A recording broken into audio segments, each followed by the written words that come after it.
Dünyada mundaq bir katta baş var. U nihoyat xoslikka ega. Safarga chiqishda keng ko'lamli hashamatchilik bo'lishni yaxshi ko'rdi. Eng hashamatlik mehmon saroylarda turdi.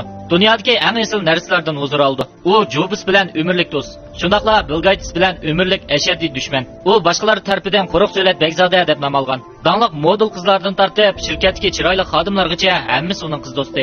U hozirgacha 4 qatim to'y qilgan. Uning turmushi har xil qiyofat bilan har qaysi cho'ng xabarlarning bosh betida e'lon qilingan bo'lsa-mu, biroq u kishilarning nazaridagi haqiqiy er hisoblandi. U dunyodagi barliq korxonalarning jon tomirini degirak monopol qilib olgan. Uning shirkatining bozor qiymati 170 milliard dollardan oshdi. U 2020-yili Forbes dunyo milliarder tizimligida 5-o'rinda turgan. U dal Jaguar shirkatining qurg'uvchisi Larry Ellison. Nurg'un kishilar bu shirkatning nima ish qilganligini bilmasligi mumkin. Jaguar shirkati dunyodagi eng chong korxonadarchilik yumshoq detal shirkatlarining dunyoda oldin qator turadigan uchur boshqarish yumshoq detal bilan ta'minlash savdogiri. Dunyodagi yumshoq detal sohasida Bill Gatesning Microsoft shirkatidan qolsa eng chong korxona hisoblandi. Dunyodagi barliq sohalar Jaguar shirkatining texnikasidan foydalandi. Masalan, avtomatik pul olish mashinasida pul olish, tamoq yeyish, taksi to'sish, ko'chma chiqim qilish, poyezd bilet setib olish, ishaq tarqitish, bosh topshirish. Kesal ko'rsatganga o'xshash nurg'un sohalar Jaguar sonliq ma'lumot ombarining qo'llashidan ayrilolmaydi. olmaydi. Bu ham internet to'g'ri bilan munosabatlik, yumshoq detal korxonalarning hammasi bilan zich munosabatlik. Agar ko'pchilik bunga nisbatan ancha tushuncha hosil qila olmagan bo'lsa, undaqda ko'pchilik Jaguar maxsus so'ngak yasaydigan shirkat deb qarasa bo'ldi. Dunyodagi barliq qaltis tanarkatchilar uning so'ngini ishiltalaydi. Faqat u bo'lgandala darajadan tashqari semiz kishilar mazmut qadam tashlay oladi. Uning ustiga har yili 100 million yuandan ortiq so'ngak ishiltish haqi topshirdi deb o'ylasa bo'ldi. Masalan, Alibaba, Amazon, neft turbisi, Tongshin, Douyin har qaysi cho'ng banklar bu so'ngak bo'lmasa butunlay palash bo'lib qoldi. Biroq kishilarning nazarida eng yomon bo'lgani bu shirkat bo'lmasdan, balki bu shirkatning qurg'uvchisi Larry Ellison. Bu va bir qancha dangli kishilar Zuckerberg, Bill Gates qatorliqlar Kirmini jilg'isining xo'jayinlari deyishga bo'ldi. Ular padchilar ishdan kelib oddiy-sodda yurishni bir qadar yaxshi ko'rdi.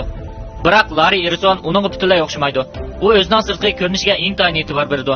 Hatto u sirtqi chiqqan shu kuni jazman qiymati 10 ming Amerika dollari keladigan kiyimga 100 ming Amerika dollari qiymatidagi Lavris qo'l soatini birlashtirdi.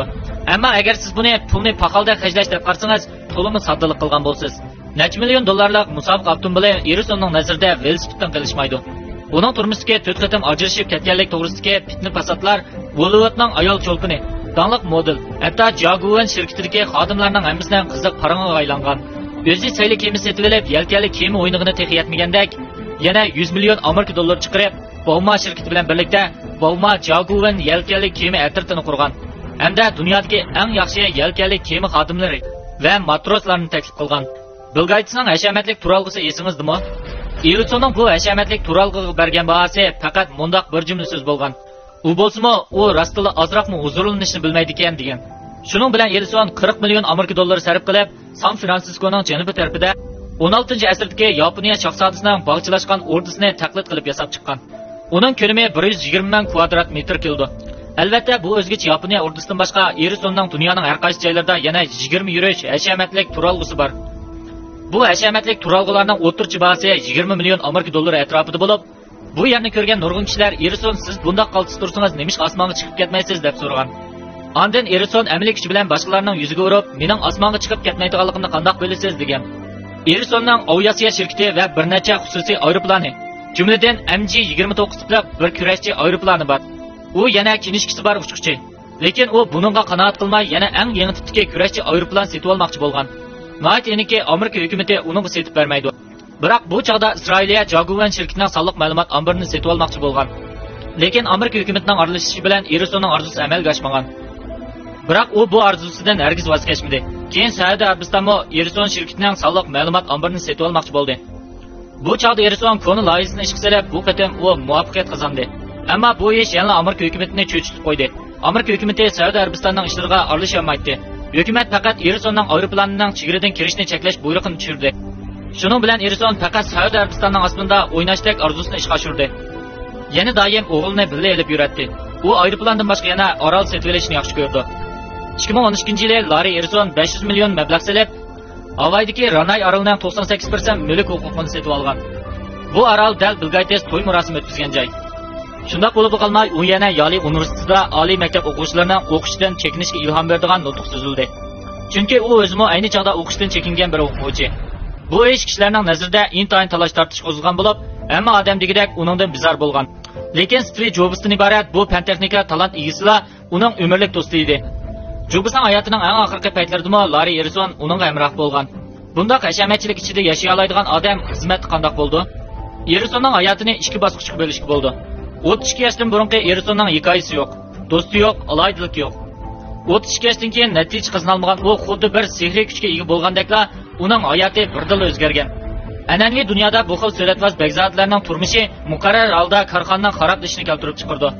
Ammo kishini hayron qoldirdigani shuki, bu ortiqchiliklar Ellisonning suvda hukm qilish iqtidori va ijro qilish kuchiga ta'sir ko'rsatolmaydi. Amaliyotda Ellison raqobatlashishni intayin yaxshi ko'rdi ekan. Hatto raqobatga maftun bo'lib qolgan odam bo'lib, oxirida u turmushdan nurg'un pul xarjlaydigan boyvachchiga aylangan. Ammo u har qatam shirkatga qaytib kelish bilan darajadan tashqari kuch bilan xizmatga kirishib ketdi. Uning ustiga Ellisonning yana bir alohidaligi shuki, u bo'lsa ozdirishdan iborat. Uni taniydiganlarning aytishicha, Ellisonning gapidagi bir tal tinish belgisiga intayin diqqat qilish kerak ekan.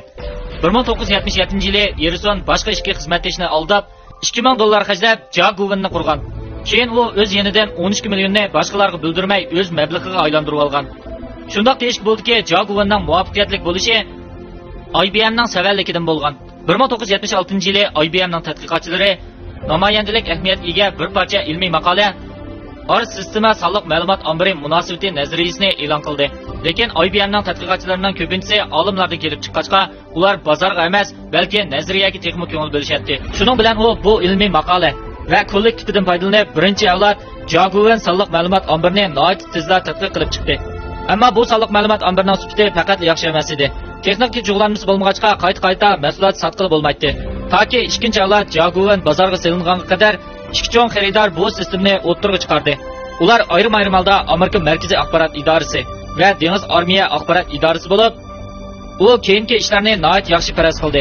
Faqat 30 yilda Ellison rahbarligidagi Jaguar barliq mustaqil sonliq ma'lumot sistemasi shirkatlari va amaliy mulozimat shirkatlarini tozalash vositasi intayin bevosita holda yomon g'arazda raqobatlashish va zo'rlik bilan setib olish bo'ldi.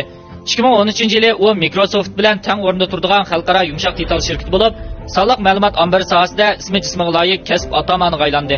Jaguar shirkatining texnikasi dunyoda monopollik o'ringa tava bo'lgachqa, bu shirkatning mahsulotining umumiy foyda nisbati 80% bo'yicha hisoblanadi. Uzluksiz davomlashadigan pul kirimiga ega bo'lgan Ellison 2020-yili Forbes boylar tizimligida dunyo bo'yicha 5-puldor erga aylangan. Agar siz dunyoning